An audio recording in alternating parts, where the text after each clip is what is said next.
영적 자람을 위한 40일 25번째 날입니다. 오늘도 하나님께서 우리에게 주시는 그 마음 가운데 잘 머무를 수 있기를 소망합니다.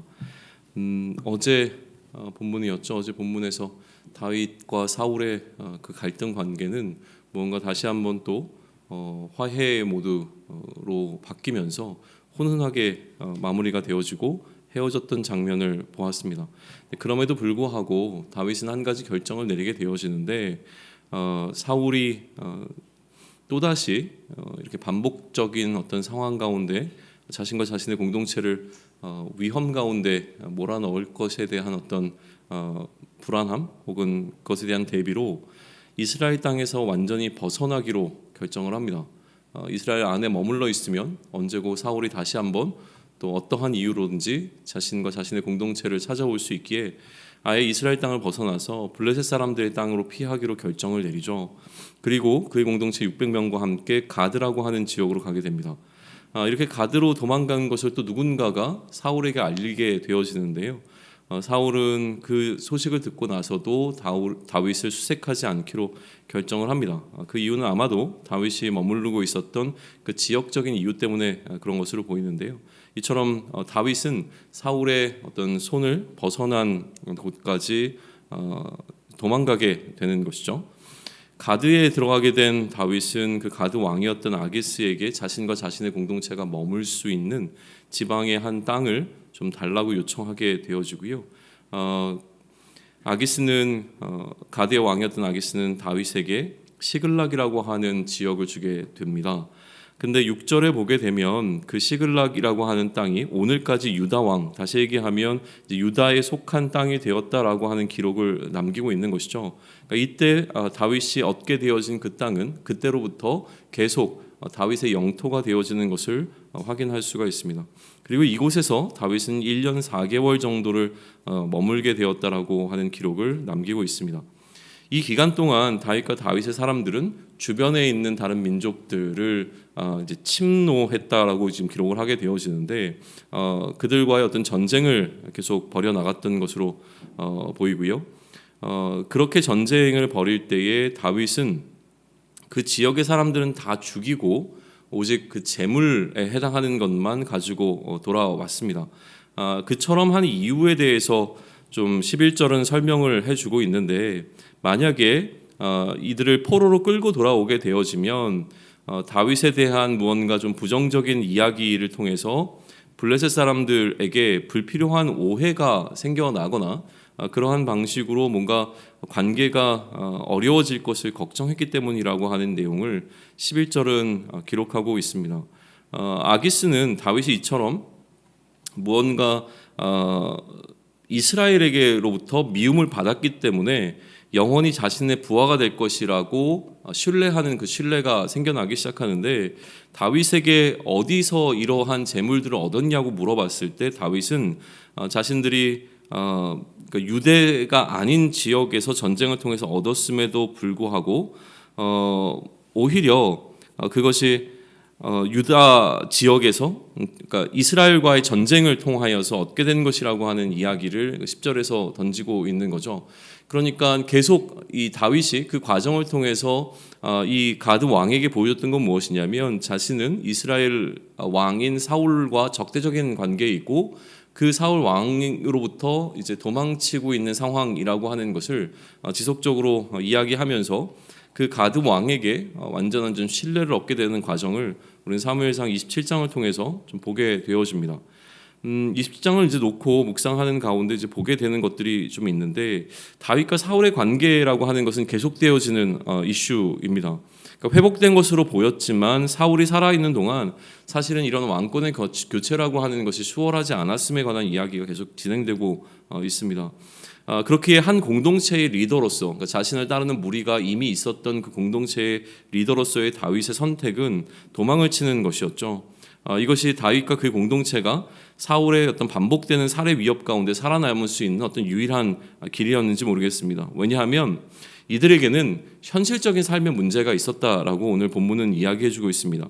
그 현실적인 삶의 문제는 무엇이었냐면 그들 가운데 이미 가정을 이룬 사람들이 있었고 다윗조차도 2명의 아내와 함께 있었다라고 하는 것을 기록하고 있는 것이죠. 그러니까 계속 이렇게 자신들의 가정을 사울의 어떤 군사들의 위협 가운데 놓아둘 수 없었기에 어쩌면 참 어려운 결정을 통하여서 이스라엘 땅을 떠나기로 한 것으로 보입니다. 사울의 손을 피해서 도망할 수 있는 가장 안전한 곳은 아이러니하게도 사울과 가장 적대적인 나라였을 것이고요. 그렇기에 그곳으로 도피한 다윗의 공동체를 사울은 다시 쫓는 것을 포기하게 되어지죠. 그렇다면 적국에서 살아간다라고 하는 것이 갖는 의미를 우리는 좀 생각해 볼 수 있을 것 같습니다. 우호적이지 않은 시선 속에서 그 적국 가운데 살아가야 하는 운명이 이제 다윗과 다윗의 공동체에게 주어진 것이죠. 이처럼 위기의 상황에서 드러나게 되는 다윗의 리더십을 오늘 27장은 보여주고 있습니다. 결국 자신들이 머무르고 있는 적국의 나라에서 그 나라의 탑 리더에게 인정받게 되어지는 과정으로 그들의 삶의 모습은 계속 흘러가고 있다고 하는 것이죠. 그런데 여기서 우리가 묵상을 통해서 계속 던지게 되는 질문이 하나 있는데 그것은 무엇이냐면 이미 기름 부음 받은 다윗에게 왜 이러한 어려운 시간들이 계속 주어져야만 했는가? 왜 이 시간이 다윗에게 필요했겠는가라고 하는 질문은 끊임없이 던져지게 되어집니다. 여전히 기름 부음 받아 왕으로 세워진 다윗이었음에도 불구하고 내 나라 내 백성이 아닌 남의 나라 남의 백성 가운데 거하며 내 백성을 끊임없이 보호해야 하는 어떤 그리스도로서의 다윗의 모습을 통하여 우리는 질문을 던지게 되는 것이죠. 이 질문에 대한 가장 근거 있는 해석은 이 시간이 다윗에게 주어진 어떤 광야의 시간이었다라고 하는 것인데 이 광야의 시간은 마치 모세가 이스라엘 리더가 되기 전에 겪어야 했던 어쩌면 무의미해 보이는 도망자 40년의 광야의 시간과 같은 시간으로 좀 생각하는 측면이 있다고 하는 것입니다. 도망자로 40년 동안 광야에 머물러야 했던 모세였지만 그 시간이 이후에 모세가 이스라엘 백성을 광야 가운데 이끄는데 이끌 수 있는 그 리더로 준비되어지는 훈련의 시간이었다고 해석할 수 있다면 지금 다윗의 이 블레셋에 머무는 시간을 마치 다윗이 유학을 하고 있는 과정처럼 해석하는 것입니다. 그러니까 좀 억지로 비교해 보자면 일제시대에 우리나라 사람들이 일본으로 건너가서 일본에서 유학하고 돌아와 우리나라의 어떤 리더의 역할을 감당했던 것과 마찬가지로도 볼 수 있을 것 같기는 한데요. 그렇게 비교하는 것이 중요한 것은 아닙니다. 그러나 당시에 이스라엘보다 블레셋이 훨씬 더 앞선 문명과 문화를 갖고 있었다라고 하는 것은 이미 밝혀진 이야기라고 한다면 그러면 다윗은 이 블레셋의 공동체에서 머물고 있었던 동안 오히려 자신보다 앞선 블레셋의 기술들을 습득하고 또한 주변국과의 전쟁을 통해서 끊임없이 전쟁의 경험을 쌓아갔던 것으로 해석할 수 있다고 하는 것이죠. 마치 다윗의 공동체는 이제 특별히 그 안에 머물고 있었던 형제들은 잘 준비되어 있는 전쟁에 능한 용병과 같은 상태로 1년 4개월의 시간을 보냈다고 하는 것입니다. 이것이 이후에 이제 우리가 내일 마주하게 될 본문 가운데서 이 가드 왕이 다윗의 공동체로 하여금 전쟁 가운데 동참하기를 요구하는 어떤 근거가 되는 것으로도 이제 연결지어서 해석이 되는 부분이기도 합니다. 그렇다면 우리도 만약 우리가 하나님을 신뢰하면 신뢰할수록 우리 앞에 펼쳐진 어렵고 불편한 상황들이 다음을 위한 다음 스텝을 위한 반드시 필요한 과정이라고 하는 것을 받아들일 수 있지 않을까라고 하는 묵상이 가능해집니다. 우리 앞에도 다윗과 다윗의 공동체가 경험하고 있는 현실적인 이슈들이 있습니다. 가정이 있었던 그들은 더 이상 사울의 이 위협 가운데 그들의 가정을 놓을 수 없는 현실적 문제가 있었죠. 생계와 생존의 문제는 끊임없이 우리 앞에 놓여 있습니다. 특별히 안전의 이슈라고 하는 것은 우리를 늘 우리의 신경을 늘 곤두서게 하는 문제일 수밖에 없습니다. 안전하게 산다라고 하는 것, 그래서 우리가 살아간다라고 하는 것은 무언가 어떤 고귀한 삶의 가치를 추구해 나가는 하루하루의 삶이기보다는 그저 하루하루 살아남기 위하여 몸부림치는 것 이상의 의미를 찾지 못하게 되어지는 날들의 연속 가운데 머무를 수도 있다라고 하는 것이죠. 그러나 때론 그 안에서 다윗의 공동체가 경험했던 전투의 승리와 같은 기쁨의 순간들도 물론 찾아옵니다. 그러나 그렇다고 이들이 언제 다시 자신의 조국으로 돌아가게 될지는 아무도 알 수 없는 불편한 상황 가운데 머물러 있어야 했던 것과 같이 우리의 현실적 이슈들에 대한 근본적 해결의 실마리는 찾아지지 않고 끝이 보이지 않는 이 상황 가운데 머무르게 될지 모릅니다. 우리는 지혜가 부족하기 때문에 삶을 해석할 능력이 없고 해석이 잘 되지 않는 경우가 훨씬 더 많습니다.